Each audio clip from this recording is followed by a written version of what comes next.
This is a short presentation. Hopefully, I won't go over the time limit. So the topic is sustainable harvesting of a renewable resource. It's somewhat different from the others because this is a very traditional quantitative model. You know, in economics, we like these quantitative models.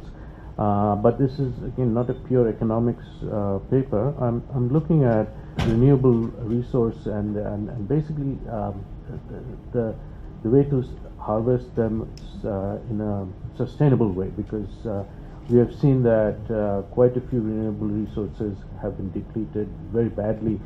In fact, in many parts of the world, they expect the fish stocks to completely disappear. And in Canada, there are some areas where they now put strict limits on fishing. So if you have been a fisherman for for many generations, you'll suddenly find that you are allowed to fish only for 1 week a year, right? So it's quite serious. So the sustainability is very important. The usual people who handle these issues are conservationists, and for them, what is important is to conserve, and so they want to reduce harvesting. But what we find in practice is if you let people profit from it, then it will actually do better. So, you've heard of the bison herds in North America, which were almost extinct. But now they're doing very well. There are probably millions of them because you can now eat bison. In restaurants and so forth, they sell them. So what I'm trying to do here is to combine, to look mainly at the economics of it. Okay. So this is very briefly a motivation.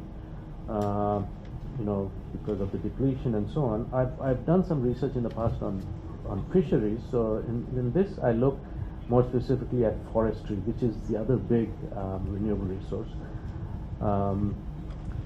The thing about the second point that's very important. If properly managed, we should not have a problem with renewable resources because they are renewable. Right? That's the main thing. So, it's not like gold or some other metals which are not renewable, because fish and forestry, these are renewable. So that's what I'm looking at. How do you harvest it optimally? In a sense, of course, it's an economic model, so we look at the optimal or the value maximization aspect, but we also specifically look at the ecological aspect. How do you ensure that these resources do not disappear? Okay, so what I've tried to do here is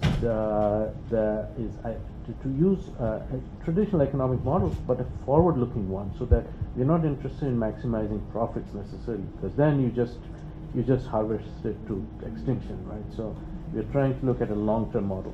Okay. And also using a relatively new methodology called real option methodology. It's quite popular in finance and economics, which is my area. Okay.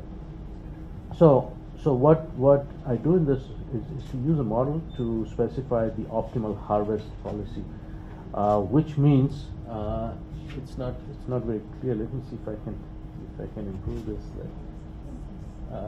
Not much better either. Okay. So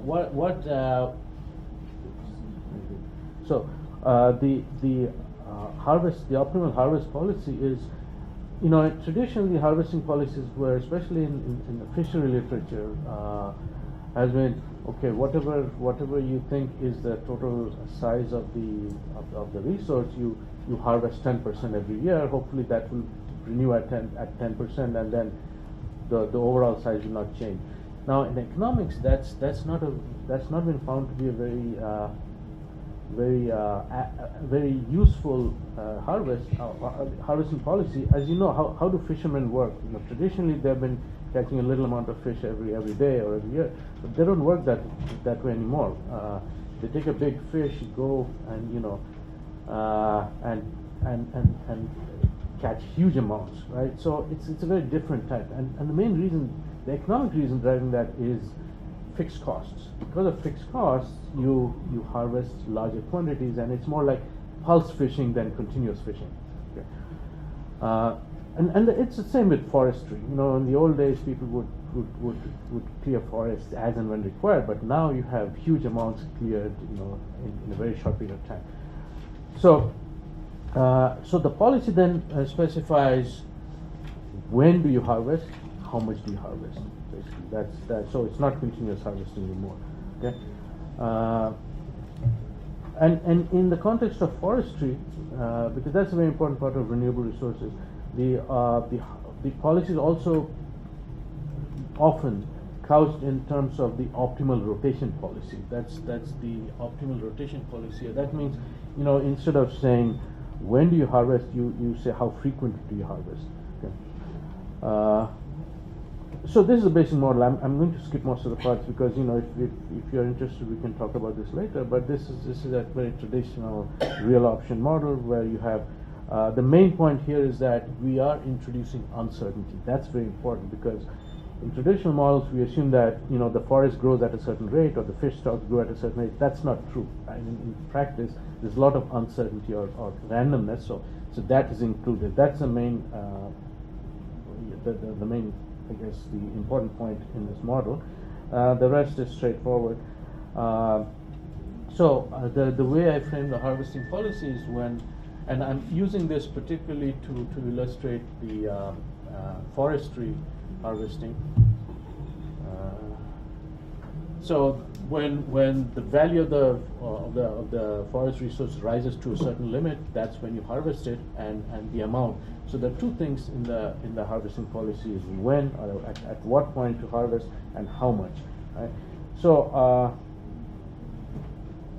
this is all part of the model. Okay, if you want, we can discuss this later. And then you have the optimality conditions.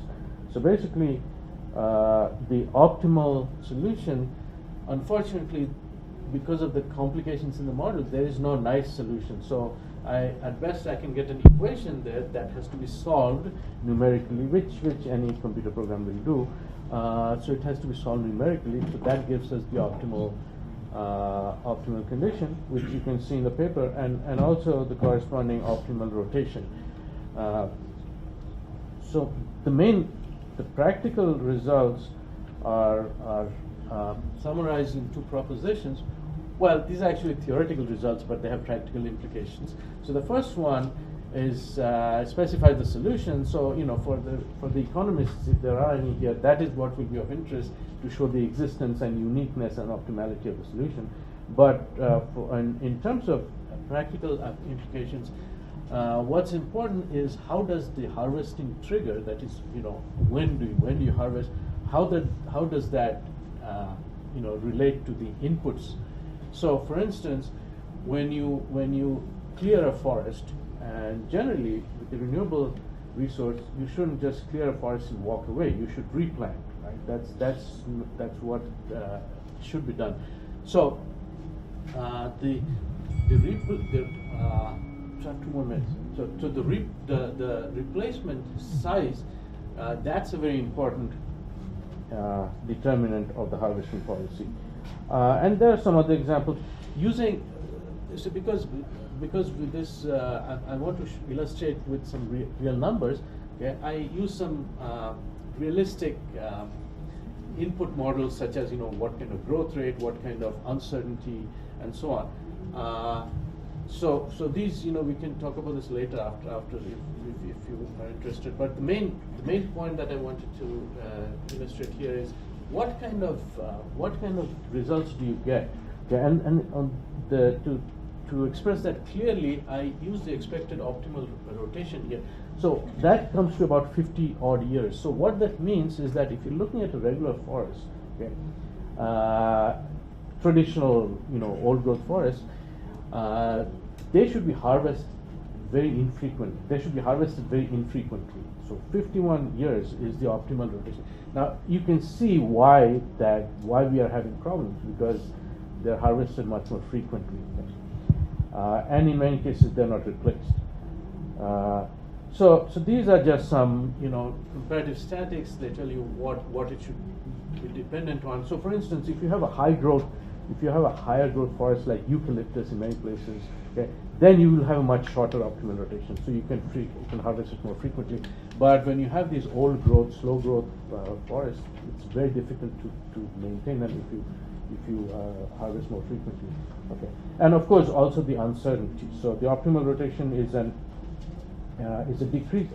increasing function of of the uncertainty. So if there's more uncertainty, okay, you should harvest more frequently, but in smaller amounts. That's very important. Of course, you know, it has to be compensated by smaller amounts because of the uncertainty. Frequently, you harvest in smaller amounts. Okay, this is just, you know, some illustrations, but that's the end.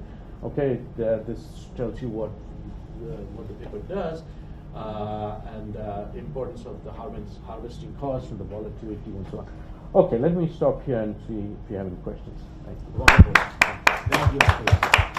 Do we have any questions for him? Do we have any questions? No? Thank you very much, sir. Thank you. Thank you very much.